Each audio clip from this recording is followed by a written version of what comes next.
남편이 가방을 꺼냈다. 여행용 캐리어가 아니었다. 큰 더플백이었다. 옷을 넣고 책을 넣고 세면도구를 챙기는 그의 뒷모습을 나는 거실 소파에 앉아 바라보고 있었다. 손이 떨렸다. 찻잔을 들었지만 입으로 가져갈 수 없었다. 2024년 11월 어느 목요일 오후였다. 남편은 58세, 나는 56세. 우리는 결혼 30년 차였다. 그가 짐을 싸는 동안 나는 아무 말도 하지 않았다. 할 말이 없었다. 아니, 정확히는 어디서부터 말을 꺼내야 할지 몰랐다. 머릿속은 하얗게 비어 있었고 가슴속은 무언가로 가득 차 있었다. 무엇이라고 이름 붙일 수 없는 감정. 분노도 아니고 슬픔도 아니고 그저 텅 빈 듯한 무게감. 남편은 지난주 금요일에 퇴직했다. 30년을 다닌 회사에서 명예퇴직으로 나왔다. 퇴직금은 적지 않았다. 우리는 빚도 없었고 아이들도 다 독립했다. 아들은 결혼해서 분당에 살고 딸은 미국에서 직장 생활을 하고 있었다. 객관적으로 보면 우리는 이제 여유로운 노후를 시작할 수 있는 시점이었다. 그런데 남편은 퇴직 다음 날 아침 식탁에 앉아 내게 말했다. 자기는 이제 하고 싶었던 일을 하며 살고 싶다고. 산에 가서 살고 싶다고. 혼자. 나는 그 말을 듣고 숟가락을 내려놓았다. 국물이 손등에 튀었지만 뜨겁다는 느낌조차 없었다. 혼자라는 말이 귓가에 맴돌았다. 나는 되물었다. 그럼 나는 어떻게 하느냐고. 남편은 대답했다. 당신은 당신대로 살면 된다고. 억지로 같이 살 필요는 없다고. 우리는 이제 각자의 삶을 살아도 되는 나이라고. 그 순간 나는 이상한 감각을 느꼈다. 마치 내가 30년 동안 딛고 서 있던 땅이 갑자기 사라진 것 같은 기분이었다. 중력이 없어진 것처럼 몸이 붕 떠 있는 느낌. 나는 입을 열었지만 말이 나오지 않았다. 남편은 그날 이후 일주일 동안 짐을 쌌다. 산속 작은 마을에 월세로 집을 구했다고 했다. 강원도 어딘가. 나는 묻지 않았다. 어디든 상관없었다. 중요한 건 그가 간다는 사실이었다. 그리고 나를 두고 간다는 사실이었다. 30년이었다. 나는 28살에 그와 결혼했다. 연애는 2년 했다. 그는 성실했고 조용했고 착했다. 내가 원하는 남편의 모습이었다. 우리는 신혼집을 작은 빌라에서 시작했다. 나는 직장을 그만두고 살림을 시작했다. 당시엔 그게 당연했다. 여자는 결혼하면 집안을 돌보는 게 맞다고 생각했다. 아들이 태어났고 3년 뒤 딸이 태어났다. 나는 아이들을 키우며 살았다. 새벽에 일어나 도시락을 싸고 아이들을 학교에 보내고 빨래를 하고 청소를 하고 저녁을 준비했다. 남편은 회사에서 돌아오면 피곤하다며 소파에 누웠다. 나는 그가 쉴 수 있도록 아이들을 조용히 시켰다. 아이들이 중학생이 되었을 때 나는 다시 일을 시작하려 했다. 하지만 남편은 반대했다. 아이들 뒷바라지가 더 중요하다고 했다.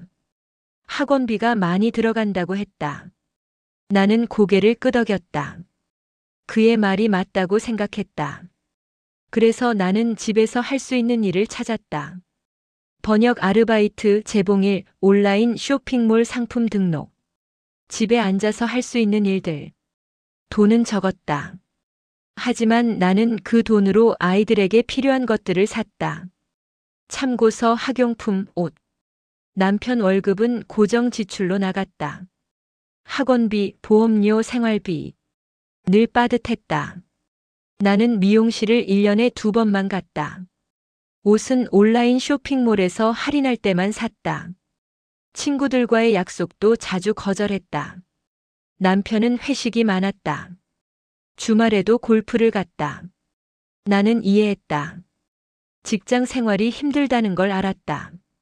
인간관계가 중요하다는 것도 알았다. 그래서 나는 아무 말도 하지 않았다. 다만 가끔, 아주 가끔 생각했다. 나도 친구들과 차 한 잔 마시고 싶다고. 나도 머리 좀 예쁘게 하고 싶다고. 나도 새 옷 좀 사고 싶다고. 하지만 그 생각들은 금방 사라졌다. 왜냐하면 해야 할 일이 너무 많았기 때문이다. 설거지, 빨래, 청소, 요리. 끝이 없었다. 그리고 나는 그게 내 역할이라고 믿었다. 아이들이 대학에 갔다. 아들은 서울의 사립대, 딸은 지방 국립대. 등록금이 만만치 않았다. 나는 아르바이트를 더 늘렸다. 새벽에 신문 배달도 했다. 남편은 몰랐다. 아니, 알았을지도 모른다. 하지만 묻지 않았다. 나도 말하지 않았다. 밤늦게 돌아온 날들이 있었다.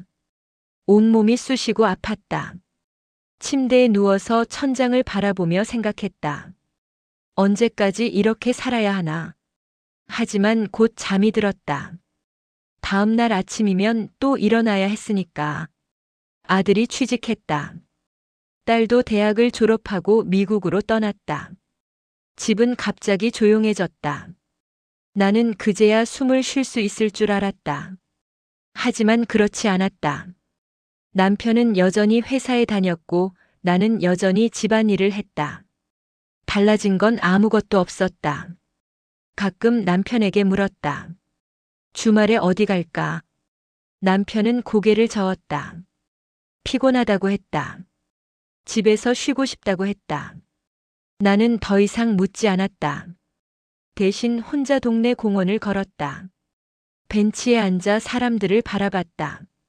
손을 잡고 걷는 노부부를 보면 부러웠다. 우리도 저렇게 될 수 있을까? 하지만 확신이 없었다. 그러다 남편이 퇴직했다. 그리고 일주일 뒤 그는 짐을 쌌다. 나는 그제야 물었다. 왜 가려고 하는지. 남편은 대답했다. 평생 하고 싶었던 일이 있다고. 산에 가서 책을 읽고 그림을 그리고 조용히 살고 싶다고. 혼자. 나는 그 말을 듣고 멍하니 서 있었다. 혼자라는 단어가 가슴에 박혔다. 나는 천천히 입을 열었다. 그럼 나는 뭐냐고. 나는 평생 뭘 위해 산 거냐고. 남편은 고개를 돌렸다. 미안하다고 했다. 하지만 자기 인생도 살고 싶다고 했다. 그날 밤 나는 잠을 이루지 못했다. 옆에서 남편은 코를 골며 자고 있었다. 나는 천장을 바라보며 30년을 되짚었다. 내가 뭘 했나? 나는 무엇이었나? 아침밥을 차렸다. 도시락을 쌌다. 와이셔츠를 다렸다. 양말을 정리했다. 명절에 시댁에 갔다. 제사를 지냈다.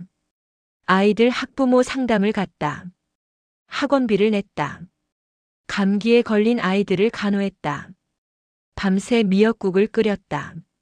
생일상을 차렸다. 이사를 준비했다. 짐을 쌌다. 정리했다. 청소했다. 또 차렸다. 또 준비했다. 30년 동안 나는 멈추지 않았다. 그런데 그 시간 동안 나는 무엇을 했나? 나를 위한 시간은 있었나? 나는 무엇을 원했나? 나는 무엇을 좋아했나? 답이 없었다. 나는 내가 무엇을 좋아하는지조차 몰랐다. 30년 동안 나는 누군가의 아내였고, 누군가의 엄마였고, 누군가의 며느리였다. 하지만 나는 나 자신이 아니었다. 남편은 목요일에 떠난다고 했다. 오늘이 그날이었다. 짐을 다 쌌다. 택시를 불렀다. 나는 현관에 서서 그를 바라봤다. 그가 말했다. 가끔 연락하겠다고. 당신도 잘 지내라고. 나는 고개를 끄덕였다. 말이 나오지 않았다. 목구멍 어딘가에 뭔가 걸린 것 같았다. 남편은 문을 열고 나갔다. 택시 문이 닫히는 소리가 들렸다. 엔진 소리가 멀어졌다. 나는 그 자리에 한참을 서 있었다. 그리고 천천히 거실로 돌아왔다. 소파에 앉았다. 텅 빈 집, 텅 빈 시간, 텅 빈 나. 뭘 해야 하나? 이제 뭘 하며 살아야 하나. 나는 두 손으로 얼굴을 감싸쥐었다. 눈물이 났다. 하지만 소리는 내지 않았다. 오랜 습관이었다. 조용히 울어야 했다. 아무도 방해하지 않도록. 한참을 울었다. 그리고 눈물을 닦았다. 부엌으로 갔다. 냉장고를 열었다. 반찬이 가득했다. 남편이 좋아하던 것들. 멸치볶음, 시금치나물, 깍두기. 나는 냉장고 문을 닫았다. 식욕이 없었다. 거실로 돌아와 창밖을 바라봤다. 11월의 하늘은 잿빛이었다. 나뭇잎이 떨어지고 있었다. 겨울이 오고 있었다. 핸드폰이 울렸다. 딸이었다. 영상통화였다. 나는 재빨리 눈가를 닫고 전화를 받았다. 딸의 얼굴이 화면에 나타났다. 밝게 웃고 있었다. 엄마 잘 지내냐고 물었다. 나는 대답했다. 잘 지낸다고. 딸은 아빠는 어디 갔냐고 물었다. 나는 잠시 망설이다 말했다. 산에 갔다고. 딸은 아무렇지 않게 말했다. 아빠도 이제 쉬어야지. 엄마도 이제 편하게 지내. 편하게. 그 단어가 귓가를 맴돌았다. 딸은 자기 일상을 얘기했다. 회사 이야기, 친구 이야기. 나는 고개를 끄덕이며 들었다. 통화가 끝나고 나는 핸드폰을 내려놓았다. 편하게 지내라. 모두가 그렇게 말했다. 하지만 나는 어떻게 편하게 지내야 하는지 몰랐다. 30년 동안 나는 누군가를 위해 살았다. 이제 나를 위해 살라고 하는데 나는 나를 위해 사는 법을 몰랐다. 저녁이 되었다. 나는 라면을 끓여 먹었다. 혼자 먹는 밥은 목으로 넘어가지 않았다. 절반을 남기고 설거지를 했다. 텔레비전을 켰다. 드라마가 나오고 있었다. 하지만 내용이 귀에 들어오지 않았다. 밤이 깊어졌다. 나는 침대에 누웠다. 옆자리가 비어 있었다. 30년 동안 누군가 누워있던 자리. 이제는 텅 비어 있었다. 나는 그 빈자리를 바라보다 눈을 감았다. 다음 날 아침 나는 일어났다. 습관적으로 남편 몫의 아침을 차리려다 멈췄다. 혼자였다. 나는 커피만 한 잔 마셨다. 그리고 생각했다. 오늘은 뭘 하지? 답이 없었다. 나는 동네를 걸었다. 공원을 지나고 슈퍼마켓을 지나고 다시 집으로 돌아왔다. 시간은 느리게 흘렀다. 오후가 되었고 저녁이 되었고 밤이 되었다. 이런 날들이 일주일 계속되었다. 나는 점점 무기력해졌다. 아침에 일어나는 것조차 힘들었다. 씻지 않은 날도 있었다. 밥을 거르는 날도 있었다. 그저 소파에 앉아 멍하니 시간을 보냈다. 어느 날 현관 초인종이 울렸다. 나는 일어나 문을 열었다. 옆집 아주머니였다. 떡을 돌리러 왔다고 했다. 나는 받아들고 감사 인사를 했다. 아주머니가 물었다. 요즘 어디 아프냐고. 얼굴이 안 좋다고. 나는 고개를 저었다. 괜찮다고 했다. 아주머니는 의심스러운 눈으로 나를 보다 돌아갔다. 나는 문을 닫고 떡을 식탁에 놓았다. 그리고 거울을 봤다. 거울 속에 내 얼굴은 낯설었다. 핏기 없는 피부, 축 처진 눈과 생기 없는 표정. 이게 나였나?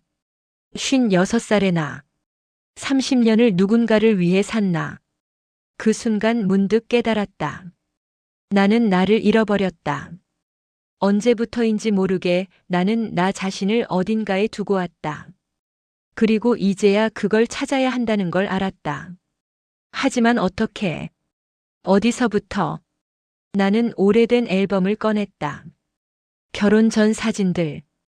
20대의 나. 친구들과 웃고 있는 사진, 대학 졸업식 사진, 첫 직장에서 찍은 사진. 사진 속에 나는 밝게 웃고 있었다. 눈빛에 생기가 있었다. 그 사람은 어디로 갔을까? 나는 사진을 한참 들여다봤다. 그리고 천천히 무언가가 떠올랐다. 나는 그림 그리는 걸 좋아했다. 대학 때 동아리 활동을 했었다. 수채화를 그렸다. 전시회도 했었다. 그 기억이 30년 만에 떠올랐다. 나는 그림을 그리던 사람이었다. 붓을 쥐고 캠퍼스 앞에 앉아 색을 섞고 선을 긋던 사람. 나는 그날 미술용품점에 갔다. 수채화 물감과 붓과 스케치북을 샀다. 오랜만이었다. 손에 쥔 붓의 감촉이 낯설면서도 익숙했다. 집에 돌아와 식탁에 앉았다. 스케치북을 폈다. 붓을 들었다. 그리고 그렸다. 무엇을 그려야 할지 몰랐다. 그저 붓이 가는 대로 색을 칠했다. 파란색, 노란색, 빨간색. 색들이 종이 위에서 번졌다. 그림은 형태가 없었다. 추상화 같기도 하고 낙서 같기도 했다. 하지만 나는 멈추지 않았다. 계속 그렸다. 1시간, 2시간. 시간 가는 줄 몰랐다. 그림을 다 그리고 나서 뒤로 물러나 바라봤다. 엉망이었다. 하지만 이상하게 마음이 편안했다. 30년 만에 처음으로 내가 원하는 걸 한 것 같았다. 그날 이후 나는 매일 그림을 그렸다. 처음에는 서툴렀다. 하지만 점점 손에 익었다. 공원 풍경, 꽃, 하늘, 거리. 눈에 보이는 것들을 그렸다. 한 달쯤 지났을 때 남편에게서 전화가 왔다. 산에서 지내고 있다고 했다. 잘 지내고 있다고 했다. 나는 짧게 대답했다. 나도 잘 지낸다고. 남편이 물었다. 뭐 하며 지내냐고. 나는 대답했다. 그림 그린다고. 남편은 잠시 침묵하다 말했다. 그림을 그리냐고. 언제부터? 나는 대답했다. 한 달 전부터. 남편은 더 이상 묻지 않았다. 통화는 짧게 끝났다. 나는 핸드폰을 내려놓고 창밖을 바라봤다. 12월이었다. 겨울이 왔다. 하지만 이상하게 춥지 않았다. 오히려 따뜻한 기분이 들었다. 나는 다시 그림을 그리기 시작했다. 이번에는 기억 속 풍경을 그렸다. 20대의 나 친구들과 놀러 갔던 바닷가, 대학 캠퍼스, 첫 직장 건물. 하나하나 떠올리며 그렸다. 그림을 그리며 나는 깨달았다. 나는 잃어버린 게 아니었다. 나는 그저 어딘가에 숨어 있었을 뿐이었다. 30년 동안 나는 다른 역할들 뒤에 숨어서 조용히 기다리고 있었다. 이제 나는 나를 꺼내고 있었다. 천천히 조심스럽게. 마치 오래된 상자에서 물건을 꺼내듯이. 어느 날 동네 문화센터에서 수채화 강좌가 있다는 걸 알았다. 나는 등록했다. 수강생은 대부분 나와 비슷한 나이의 여성들이었다. 우리는 함께 그림을 그렸다. 가끔 차를 마시며 이야기를 나눴다. 한 여성이 물었다. 남편은 뭐 하시냐고. 나는 대답했다. 산에서 산다고. 여성은 놀란 표정을 지었다. 혼자냐고. 나는 고개를 끄덕였다. 여성은 한숨을 쉬었다. 본인 남편도 비슷하다고 했다. 퇴직하고 집에만 있으니 답답하다고 골프만 친다고. 나는 조용히 들었다. 그리고 생각했다. 우리는 모두 비슷한 삶을 살았구나. 겨울이 지나고 봄이 왔다. 나는 여전히 그림을 그렸다. 실력이 조금씩 늘었다. 선생님은 내 그림이 좋다고 했다. 감정이 담겨 있다고 했다. 3월 어느 날 남편이 집에 왔다. 4개월 만이었다. 조금 야위어 보였다. 수염도 길었다. 나는 현관에서 그를 맞았다. 어색했다. 남편은 집 안을 둘러봤다. 변한 게 있냐고 물었다. 나는 고개를 저었다. 그리곤 내 그림들을 가리켰다. 벽에 몇 점 걸어놨었다. 남편은 그림을 바라봤다. 잘 그렸다고 말했다. 나는 감사 인사를 했다. 우리는 마주 앉아 차를 마셨다. 대화는 많지 않았다. 남편이 말했다. 산에서 지내보니 생각할 시간이 많았다고. 미안하다고. 너무 갑작스럽게 결정했다고. 나는 고개를 끄덕였다. 남편이 물었다. 화났냐고. 나는 잠시 생각하다 대답했다. 처음엔 화났다고. 억울했다고. 하지만 지금은 괜찮다고. 남편이 의아한 표정을 지었다. 나는 설명했다. 덕분에 나를 찾았다고. 30년 만에 내가 누군지 다시 알게 됐다고. 남편은 침묵했다. 그리고 천천히 말했다. 자기도 비슷했다고. 산에서 혼자 지내며 생각했다고. 자기가 뭘 원하는지, 자기가 누구인지. 우리는 한참을 말없이 앉아 있었다. 30년 동안 함께 살았지만 우리는 서로를 제대로 알지 못했다. 각자의 역할만 했을 뿐이었다. 남편이 물었다. 이제 어떻게 할 거냐고. 나는 대답했다. 모르겠다고. 하지만 서두르지 않겠다고. 천천히 생각하겠다고. 남편은 고개를 끄덕였다. 자기도 그렇게 하겠다고 했다.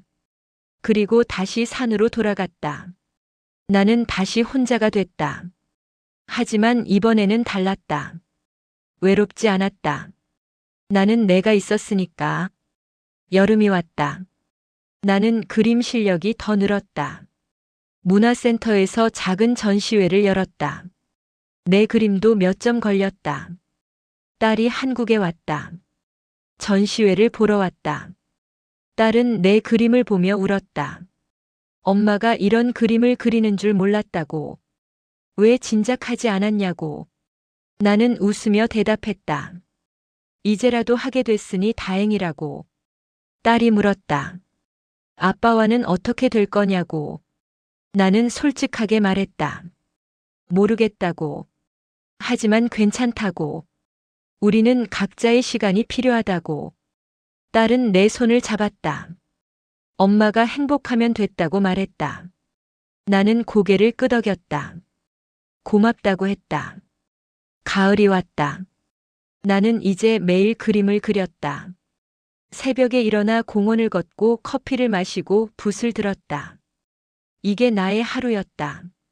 누군가를 위한 시간이 아닌 나를 위한 시간.